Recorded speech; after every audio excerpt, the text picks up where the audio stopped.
अब एक नई समस्या भी खड़ी हो गई है। जिधर टूटा हुआ पुल झुक रहा है, उधर ही नए डायवर्जन का निर्माण कराया जा रहा है। ऐसे में किसी भी वक्त बड़ा हादसा हो सकता है। ग्राउंड जीरो से रांची संवाददाता संजय कुमार सिन्हा की ये रिपोर्ट देखिए। दो हिस्सों में बटे इस पुल की तस्वीर डराने वाली है और इससे भी ज्यादा खतरनाक है ये डायवर्जन जो पुल से बिल्कुल सटा हुआ है। हैरानी की बात है कि जिधर टूटे हुए पुल का एक हिस्सा झुकता जा रहा है, उसी तरफ नए डायवर्जन का निर्माण किया जा रहा है। ऐसे में हिस्सा कभी भी बड़े हादसे का सबब बन सकता है। पुल की जो स्थिति है और डायवर्सन जो बन रहा है, क्या कहेंगे? डाइवर्सन बन रहा है ठीक है, लेकिन यहाँ पे अगर डाइवर्सन बनेगा तो ये पुल भी अगर टूट जाएगा, ये वाला हाँ। ये अगर पुल टूट जाएगा तो फिर जो आने जाने वाला को कोई भी रहे। खूंटी में तोरपा सिमडेगा मार्ग पर बनई नदी के ऊपर बना ये पुल 19 जून को दो हिस्सों में टूट गया था। पुल के दोनों हिस्सों के बीच लगभग 25 फीट का गैप आ गया था, लेकिन इसके बावजूद बच्चे इसी रास्ते से स्कूल आना जाना कर रहे थे। हालांकि अब बारिश की वजह से बनई नदी की धारा बहुत तेज हो गई है, लिहाजा इस रास्ते से जाना खतरे से खाली नहीं है। बच्चे वैकल्पिक रास्ते से स्कूल जा रहे हैं। या कोई भी बाहर से जैसे पूजा के लिए इधर से आते हैं, उन लोग को वापस लौटा दिया जाता है। फिर वहाँ से जैसे रास्ता बनाई है, वहाँ से उधर वापस वो लोग चले जाते हैं पूजा के लिए। हैरानी की बात है कि टूटे हुए पुल के बगल से डायवर्जन बनाने के लिए निविदा निकाली गई है, लेकिन तय की गई आखिरी तारीख से पहले ही डायवर्जन बनाने का काम शुरू हो गया है, जो सवालों के घेरे में है।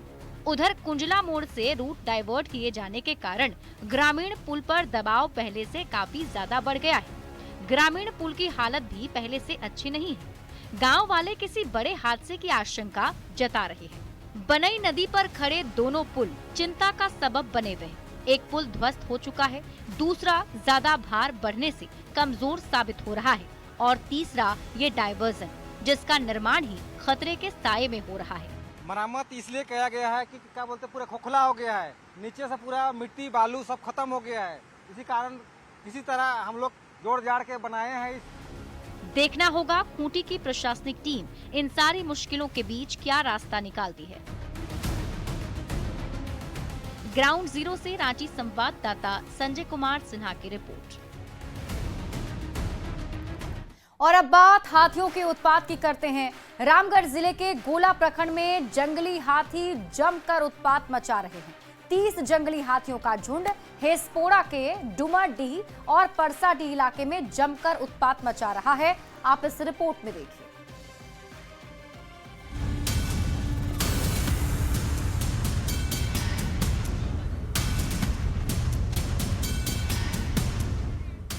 रामगढ़ के गोला प्रखंड में हाथियों का उत्पात जारी है। जंगली हाथियों का झुंड फसलों को बर्बाद कर रहा है, साथ ही घरों को भी नुकसान पहुंचा रहा है। 30 हाथियों के झुंड ने गोला वन क्षेत्र के हेसपोड़ा के डुमरडीह और परसाडीह में जमकर उत्पात मचाया है। हाथियों का झुंड डुमरडीह के उत्क्रमित प्राथमिक विद्यालय का दरवाजा तोड़कर अंदर रखे मिड डे मील का चावल खा गए, जबकि परसाडीह में 2 घरों को तोड़ दिया। साथ ही खेतों में लगे मकई और दूसरे फसल को भी चट कर गए। ग्रामीणों ने वन विभाग से मुआवजे की मांग की है। 6-7 महीना से हम लोग बहुत परेशान हैं। हाथियों का झुंड 42-45 अभी लगातार हमारे सुतरी पंचायत के जंगल में वास किए हुए हैं, जिसमें हम लोगों ने डीएफओ साहब तक को ये सूचना दी है। फॉरेस्ट विभाग के कभी आला पदाधिकारी लोग को भी हम लोगों ने जानकारी दी है, लेकिन अभी तक उनके द्वारा विशेष रूप से पहल नहीं किया गया।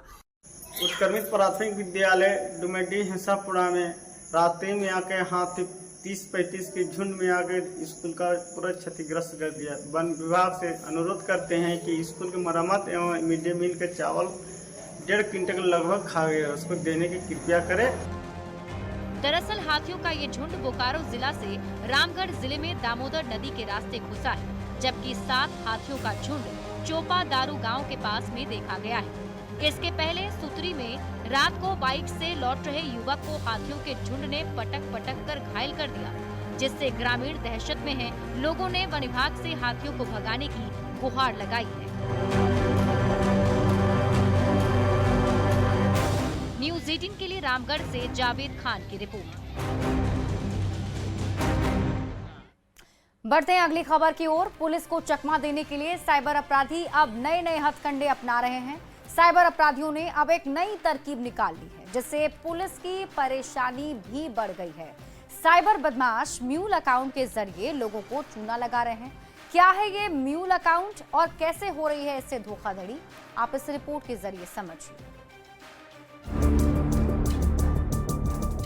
झारखंड पुलिस को चकमा देने के लिए साइबर अपराधी रोज नए हथकंडे अपना रहे हैं। पुलिस की चुनौती पहले से और भी ज्यादा बढ़ गई है, क्योंकि अब आम लोग भी साइबर अपराधियों के सिंडिकेट का हिस्सा बन रहे हैं। साइबर अपराधी सिम कार्ड ही नहीं, बल्कि अलग अलग म्यूल बैंक अकाउंट के जरिए लोगों को चूना लगा रहे हैं।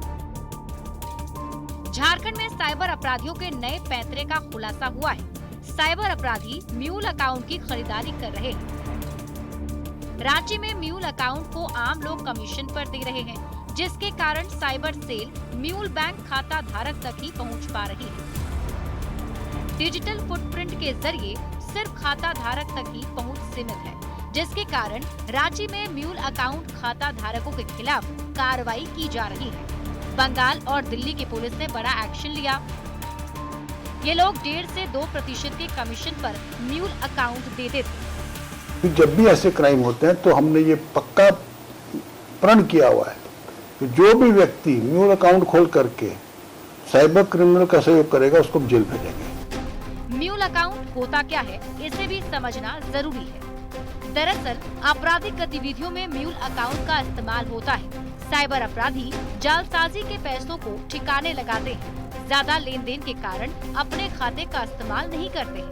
अपराधी तीसरे व्यक्ति के अकाउंट का इस्तेमाल करते हैं। कई बार तीसरे व्यक्ति को अंधेरे में रखकर खाते का दुरुपयोग किया जाता है। उसी तीसरे व्यक्ति के खाते को म्यूल अकाउंट कहा जाता है। लेकिन रांची में जानबूझकर म्यूल अकाउंट की खरीद बिक्री टेलीग्राम और दूसरे सोशल मीडिया प्लेटफॉर्म के जरिए की जा रही है, जिसका खुलासा सीआईडी साइबर सेल की टीम ने किया है। जिनकी खरीद बिक्री चाइनीज सिंडिकेट्स के द्वारा टेलीग्राम और व्हाट्सएप के माध्यम से ज़्यादा हमने देखा है हो रही है। वहाँ पर अकाउंट्स की डिमांड जाती है, टेलीग्राम पे फ्लोट किए जाते हैं और अकाउंट होल्डर्स जो होते हैं टेलीग्राम के थ्रू इन सिंडिकेट से कनेक्ट करते हैं। हाल के दिनों में साउथ ईस्ट एशिया और दुबई में बैठा साइबर अपराधी भारत में ठगी की वारदात को अंजाम दे रहा है। म्यूल बैंक अकाउंट होल्डर को हथियार के रूप में इस्तेमाल कर रहा है। कई लेयर में पैसे को डिवाइड कर अलग अलग अकाउंट में भेजा जाता है, फिर क्रिप्टो करेंसी के जरिए पैसों को विदेश में ट्रांसफर किया जाता है। पुलिस इसी सिंडिकेट पर नकेल कसने के लिए कार्रवाई कर रही है। रांची संवाददाता ओम प्रकाश के साथ ब्यूरो रिपोर्ट न्यूज़ 18। कहते हैं अति सर्वत्र वर्जित, यानी किसी भी चीज की अति नुकसानदायक है, चाहे वो बारिश ही क्यों ना हो।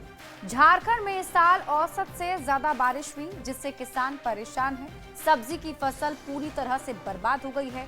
कई जिलों में धान की रोपनी नहीं हो पाई, तो कई जगह धान के बिचड़े सड़ रहे हैं।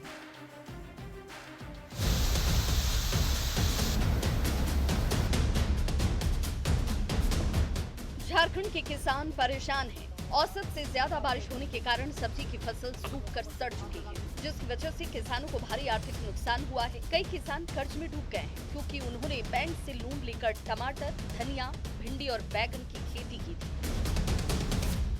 ऐसे ब्लॉक में हम गुहार कर चुके हैं और पिठोरिया में और मुखिया जी को, सरपंच जी को, सबको खबर कर चुके हैं। कितना नुकसान हुआ होगा? लगभग करीब 3 लाख रुपए आसपास का नुकसान हुआ है मेरा। लगभग 1.5 एकड़ गोभी लगाए हैं। हाँ। तो बारिश के चलते सब नुकसान हो गया। तो आप जो है गोभी का जो है सरकार से कुछ लिए थे लोन? उनका लोन लिए थे, केसीसी लोन लिए थे। बारिश में सब ये हो गया। झारखंड में 1 जून से 13 जुलाई तक 510 mm बारिश हो चुकी है, जो सामान्य से करीब 61% ज्यादा है। इस अवधि में आमतौर पर 316.7 mm बारिश होनी चाहिए। ज्यादा बारिश के कारण खेतों में लबालब पानी भरा हुआ है। बिचड़े तैयार होने के बाद भी किसान रोपनी नहीं कर पा रहे, तो कई जगहों पर ज्यादा बारिश की वजह से बिचड़ा ही सड़ गया। बारिश अधिक होने से बिछड़ा भी नहीं कर पा रहे हैं, बिछड़ा तैयार है तो रोप नहीं पा रहे हैं। पता ऐसा चल रहा है कि मतलब अभी बारिश की वजह से खेती नहीं हो रहा है, बाद में पता ऐसा चले कि बारिश की वजह से खेती ना हो। जिस तरह से अब तक झारखंड पर मॉनसून मेहरबान है, अगर इसी तरह अगले 20 से 30 दिन और रह गया तो किसानों को भारी नुकसान होना तय है। रांची से संवाददाता संजय सिन्हा के साथ सिमडेगा से श्रीराम पुरी की रिपोर्ट। और इसी बीच रुक कर लेते हैं बड़ी खबर की ओर। हजारीबाग से आपको इस वक्त की बड़ी खबर बता दें, करंट लगने से 2 मासूम की मौत की खबर मिल रही है। बिजली के तार की चपेट में आने से 2 मासूम की मौत हो गई। विष्णुगढ़ थाना के डुमरडीहा गांव की घटना बताई जा रही है। अवैध ईंट भट्टे के पास ये तार बिछा था, जिसकी चपेट में ये 2 बच्चे आ गए। 8 साल का गुलाब हांसदा और 12 साल की शुक्रमणि कुमारी की मौत हुई है। परिजनों ने लापरवाही का आरोप लगाया है। भट्टा संचालक खुर्शीद अंसारी पर परिजनों ने लापरवाही का आरोप लगाया। कड़ी कार्रवाई के साथ मुआवजे की मांग की गई है। विष्णुगढ़ थाने में प्राथमिकी दर्ज कर पुलिस मामले की जांच पड़ताल में जुटी हुई है।